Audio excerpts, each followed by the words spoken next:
നമസ്കാരം, ഭാരത് ലൈവിലേക്ക് സ്വാഗതം.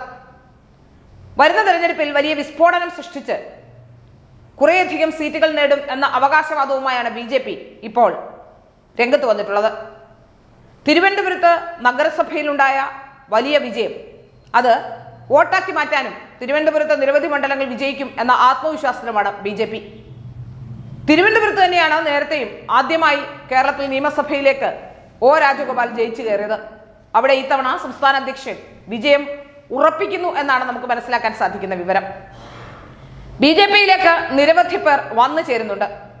പല രാഷ്ട്രീയ പാർട്ടികളിലും അസംതൃപ്തരായി നിന്നവർ ദിവസം ദിവസം BJPയിലേക്ക് എത്തിച്ചേരുകയാണ്. വരുന്നവർക്കെല്ലാം സീറ്റ് ഓഫറും BJP നൽകുന്നുണ്ട്. BJPയിൽ തന്നെ പല പ്രവർത്തകരും ആദ്യഘട്ടത്തിൽ ഉണ്ടായിരുന്ന നേതാക്കന്മാരും രണ്ടാം ഘട്ടത്തിൽ വളർന്നു വരുന്ന പ്രവർത്തകരുമൊക്കെ നിരവധി പേരുണ്ട്. പക്ഷെ അവരെയൊന്നും ഇത്തവണ പരിഗണിക്കുന്നില്ല. പരിഗണിക്കുന്നതെല്ലാം വിന്നബിലിറ്റി ഉള്ള സ്ഥാനാർത്ഥികളെയാണ് എന്നൊക്കെ പറഞ്ഞുകൊണ്ട് പുറത്തുനിന്ന് വരുന്ന എല്ലാവർക്കും സീറ്റുകൾ നൽകുകയാണ്. പല സ്ഥലങ്ങളിൽ നിന്നും അവിടെയൊക്കെ സീറ്റ് കിട്ടാതിരുന്നവർ ഈ നിയമസഭാ തെരഞ്ഞെടുപ്പ് അടുത്തപ്പോഴേക്കും വന്നിട്ടുണ്ട്. അതിൽ ഏറ്റവും പ്രധാനപ്പെട്ട കൊട്ടാരക്കരയിൽ വന്നിട്ടുള്ള രശ്മി എന്ന് പറയുന്ന ആളാണ്.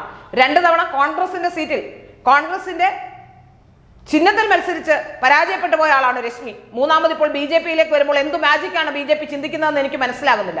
ഏതായാലും അത്തരം ചിലരെ മറ്റ് സ്ഥലങ്ങളിൽ നിന്നവരൊക്കെ ഇവിടേക്ക് കൊണ്ടുവന്നുവെന്ന അവകാശവാദം ഉന്നയിക്കാമെന്നല്ലാതെ ഏത് തരത്തിലാണ് ഇത് BJPക്ക് പ്രയോജനം ചെയ്യാൻ പോകുന്നതെന്ന് ഒരു ബോധ്യവുമില്ല.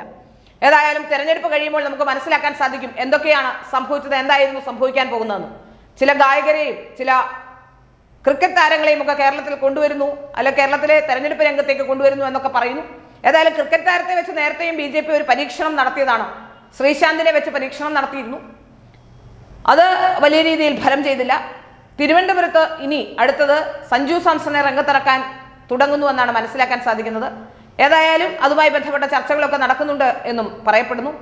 30 മണ്ഡലങ്ങൾ ശ്രദ്ധ കേന്ദ്രീകരിച്ചുകൊണ്ട് BJP മുന്നോട്ട് പോകുമ്പോൾ ബാക്കിയുള്ള മണ്ഡലങ്ങളിലും എല്ലാ മണ്ഡലങ്ങളിലും മത്സരിക്കും. പക്ഷെ 30 മണ്ഡലങ്ങളാണ് പ്രധാനമായും ശ്രദ്ധ കേന്ദ്രീകരിക്കുന്നത്. ഏറ്റവും കൂടുതൽ വോട്ട് കിട്ടിയ മണ്ഡലങ്ങളാണ് എന്നാണ് മനസ്സിലാക്കാൻ സാധിക്കുന്നത്.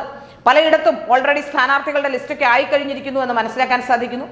അതിലേറ്റവും പ്രധാനപ്പെട്ടത് രാജീവ് ചന്ദ്രശേഖറും കഴക്കൂട്ടത്ത് V മുരളീധരനും മഞ്ചേശ്വരത്ത് K സുരേന്ദ്രനും ഒക്കെ തന്നെയാണ്. മറ്റുള്ളവരുമൊക്കെ സീറ്റിന് വേണ്ടി എല്ലാവരും ഇങ്ങനെ ആഞ്ഞാഞ്ഞ് പരിശ്രമിച്ചുകൊണ്ടിരിക്കുന്നു എന്ന് മനസ്സിലാക്കാൻ സാധിക്കുന്നു.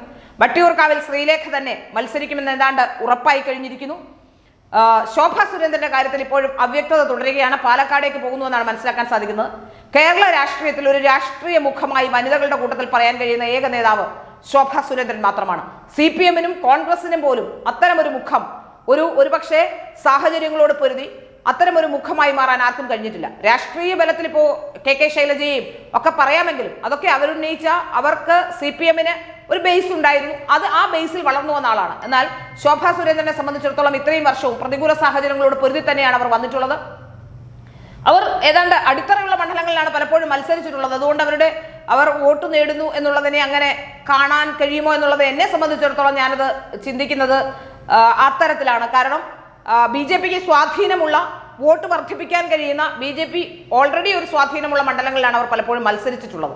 അപ്പൊ അതുകൊണ്ട് തന്നെ അത്തരത്തിൽ വോട്ട് കൂടുതൽ സമാഹരിക്കാൻ കഴിയുമ്പോൾ എനിക്കറിയാം. ഏതായാലും രാഷ്ട്രീയ രംഗത്ത് സജീവമായി ഇടപെടുന്ന ഒരു രാഷ്ട്രീയ മുഖം ഒരുപാട് സ്ത്രീകളുണ്ട്, പല പ്രവർത്തകരുമുണ്ട്, ഓർഗനൈസേഷൻ സ്കില്ലുള്ളവരുണ്ടായിരിക്കാം. പക്ഷേ രാഷ്ട്രീയ മുഖം എന്ന രീതിയിൽ കേരളത്തിൽ BJPക്കും ഒരുപക്ഷെ CPM-നും കോൺഗ്രസിനും പോലും അത്തരം ഒരാളെ അവകാശപ്പെടാൻ കഴിയില്ല. അത്തരം ഒരാളാണ് ശോഭാ സുരേന്ദ്രൻ. ഇത്തവണ അവർ പാലക്കാട് നിന്ന് മത്സരിക്കുന്നു എന്നാണ് മനസ്സിലാക്കാൻ സാധിക്കുന്നത്. ഇതുവരെയുള്ള കാര്യങ്ങളിൽ നിന്ന് മനസ്സിലാക്കാൻ സാധിക്കുന്നത്. അതുമായി ബന്ധപ്പെട്ട വിവരങ്ങളും ഒക്കെ വരാനിരിക്കുന്നതേ ഉള്ളൂ. ഏതായാലും ശോഭാ സുരേന്ദ്രൻ മത്സര രംഗത്തേക്ക് എത്തുന്നു എന്നുള്ളതും ആ മത്സരരംഗത്ത് ഏത് സീറ്റായിരിക്കും എന്നുള്ളതും ഇപ്പോൾ വലിയ ചർച്ച കേരളത്തിൽ നടക്കുന്നുണ്ട്. മറ്റൊരു വനിതാ നേതാവിനെ കുറിച്ചും അത്തരത്തിലൊരു ചർച്ച നടക്കുന്നില്ല. BJPയിൽ കുറച്ച് സ്ത്രീകളൊക്കെ വന്നിട്ടുണ്ട്. ക്വാണ്ടിറ്റി ഉണ്ട്. ക്വാളിറ്റിയുടെ കാര്യം നോക്കുകയാണെങ്കിൽ അതെങ്ങനെയാണ് എന്നതിനെ സംബന്ധിച്ചൊക്കെ ഈ തെരഞ്ഞെടുപ്പ് കഴിയുമ്പോൾ നമുക്ക് മനസ്സിലാക്കാൻ സാധിക്കും. ഏതായാലും BJP വലിയ ശുഭപ്രതീക്ഷയിലാണുള്ളത്.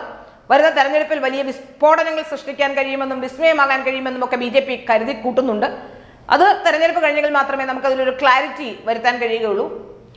ഏതായാലും BJP ശുഭപ്രതീക്ഷയോടെ മുന്നോട്ട് പോകുന്നു എന്നുള്ളത് ഏത് തരത്തിലാകുമ്പോൾ തെരഞ്ഞെടുപ്പിനെ സ്വാധീനിക്കുക എന്നാണ് നമുക്ക് മനസ്സിലാക്കാൻ സാധിക്കുന്നത്. രാഷ്ട്രീയ പ്രതിരോധങ്ങൾ ഉയർത്തുന്ന കാര്യത്തിൽ അടുത്ത കാലത്തായി BJP പിന്നോക്കം പോയിട്ടുണ്ട്. BJP വികസനമാണ് മുന്നോട്ട് വെക്കുന്നതെന്നും രാഷ്ട്രീയം പറയുന്നില്ല എന്നുമാണ് പറയുന്നത്. ഏതായാലും ഒരു രാഷ്ട്രീയ പാർട്ടി എന്ന രീതിയിൽ രാഷ്ട്രീയ പ്രതിരോധം കൂടി തീർക്കേണ്ട ചില സ്ഥലങ്ങളുണ്ട്. അത്തരം രാഷ്ട്രീയ പ്രതിരോധങ്ങൾ തീർക്കാൻ BJPക്ക് കഴിയുന്നില്ല എന്നുള്ളത് ഏറ്റവും പ്രധാനപ്പെട്ട കാര്യമാണ്. MT രമേശ് അടക്കം സീറ്റുമായി ബന്ധപ്പെട്ട ചില പ്രശ്നങ്ങൾ നേരിടുന്നുണ്ട് എന്ന് മനസ്സിലാക്കാൻ സാധിക്കുന്നു. മറ്റ് സ്ഥലങ്ങളിൽ നിന്ന് വന്നവർക്കൊക്കെ സീറ്റ് നൽകി അവരെ മാന്യമായി അക്കോമഡേറ്റ് ചെയ്തുകൊണ്ട് നിലവിൽ ഇത്രയും വർഷം പ്രവർത്തിച്ചിട്ടുള്ള നേതാക്കളൊക്കെ മാറി നിൽക്കേണ്ടി വരുന്ന അവസ്ഥയുണ്ടാകുമ്പോൾ എങ്ങനെയാകും അത് BJPയുടെ താഴെത്തട്ടിലുള്ള പ്രവർത്തനത്തെ അല്ലെങ്കിൽ താഴെത്തട്ടിലുള്ള പ്രവർത്തകരെ സ്വാധീനിക്കുക എന്നുള്ളത് ഏറ്റവും പ്രധാനപ്പെട്ട കാര്യമാണ്. അത് വരും തെരഞ്ഞെടുപ്പുകളിൽ മാത്രമേ, ഈ തെരഞ്ഞെടുപ്പ് കഴിഞ്ഞതിന്റെ റിസൾട്ടുകളൊക്കെ വരുമ്പോൾ മാത്രമേ നമുക്ക് മനസ്സിലാക്കാനും സാധിക്കുകയുള്ളൂ.